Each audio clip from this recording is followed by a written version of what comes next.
বারাকে গৌরব গগৈর প্রবেশে বাধা। কোলাঘাটে মুখ্যমন্ত্রীর কনভয়ে বোতল নিক্ষেপের জন্য গৌরব গগৈকে প্রকাশ্যে ক্ষমা চাওয়ার দাবি আকসার।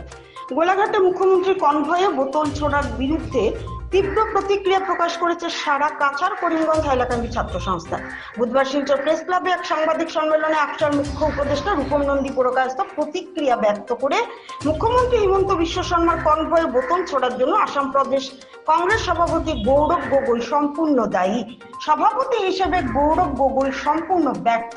মুখ্যমন্ত্রী ডক্টর হিমন্ত বিশ্ব শর্মার কনভয়ে বোতল ছোড়ার জন্য গৌরব গগৈকে ক্ষমা চাইতে হবে, অন্যথায় গৌরব গগৈকে বরাক উপত্যকায় প্রবেশ করতে বাধা দেওয়া হবে। তিনি বলেন, কংগ্রেস আন্দোলনের নামে গণতন্ত্রকে হত্যা করেছে। এদিন সাংবাদিক সম্মেলনে উপদেষ্টা বিশ্বজিৎ দেব, সুকোমল দাস এবং অন্যান্যরা উপস্থিত ছিলেন। উল্লেখ্য, মুখ্যমন্ত্রীর গোলাঘাট সফরের পর গোলাঘাট কংগ্রেসের কিছু সদস্য বিক্ষোভ প্রদর্শন করেন। তারা মুখ্যমন্ত্রী এবং মন্ত্রী জয়ন্ত মল্ল বড়ুয়ার বিরুদ্ধে কালো পতাকা উড়িয়ে বিক্ষোভ প্রদর্শন করেন। মুখ্যমন্ত্রীর কনভয়ে বোতল ছুঁড়েছে। এই ঘটনায় রাজ্য জুড়ে তীব্র প্রতিক্রিয়া দেখা দেয়। অবশেষে পুলিশ এই ঘটনায় জড়িত 6 কংগ্রেস সদস্যকে গ্রেপ্তার করেছে। মুখ্যমন্ত্রীর কনভয় উদ্দেশ্য করে গোলাঘাটে যা ঘটে গেল তা দেখে আমরা স্তম্ভিত। যেখানে খোদ আসামের মুখ্যমন্ত্রী গাড়ির উপর বোতল ছোড়া হলো, এখানে গণতন্ত্র আজ পদদলিত।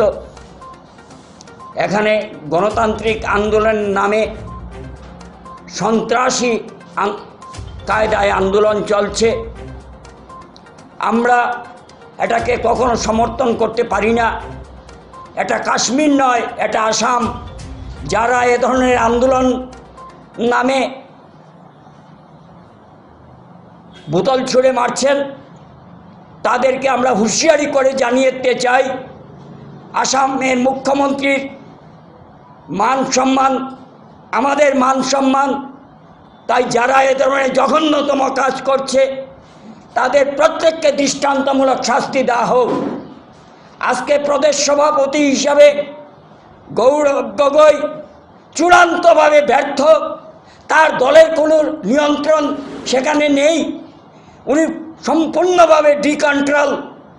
তাই প্রদেশ সভাপতি হিসাবে গৌরব গগৈ চূড়ান্তভাবে ব্যর্থ হয়েছেন। প্রকাশ্যে গৌরব গগৈকে এ ব্যাপারে প্রকাশ্যে মুখ্যমন্ত্রীর কাছে ক্ষমা চাইতে হবে। আর যদি উনি ক্ষমা না চান তাহলে তাকে বরাকে ঢুকতে আমরা প্রতিরোধ গড়ে তুলব। আপনারা জানেন যে এ ধরনের নোংরা রাজনীতি আকসা বরদাস্ত করবে না। তাই আন্দোলন নামে এ ধরনের আস্ফালন আমরা সেটা মেনে নিতে পারি না। গণতান্ত্রিক দেশে প্রত্যেকে গণতান্ত্রিক আন্দোলন করার অধিকার আছে। এটা গণতান্ত্রিক আন্দোলনের মধ্যে পড়ে না। যারা আজকে বোতল ছুঁড়ে মারছে কালকে পাথর ছুঁড়ে মারবে। এটা কাশ্মীর নয়, এটা আসাম। এবং যারা এ ধরনের কাজে লিপ্ত এদেরকে দৃষ্টান্তমূলক শাস্তি দেওয়া হোক, ভবিষ্যতে যাতে এ ধরনের কেউ কাজ করতে না পারে। তাই আজকে আসামের জনপ্রিয় মুখ্যমন্ত্রী দুর্দান্ত প্রতাপ মুখ্যমন্ত্রী হিমন্ত বিশ্ব শর্মা দিন রাত এক করে আসামকে একটা 5টি রাজ্যের মধ্যে একটি রাজ্য প্রতিষ্ঠিত করার জন্য দিন রাত এক হয়ে কাজ করছেন। আর আজকে মুখ্যমন্ত্রীর সম্মান আমাদের প্রত্যেকের সম্মান। আজকে যারা ছুঁয়ে মেরেছে তারা একটা জাতির কলঙ্ক। তাই দৃষ্টান্তমূলক শাস্তি যদি এদেরকে দেওয়া না হয় তাহলে ভবিষ্যতে এ ধরনের কাজ আরো বেড়ে যাবে। সমূলে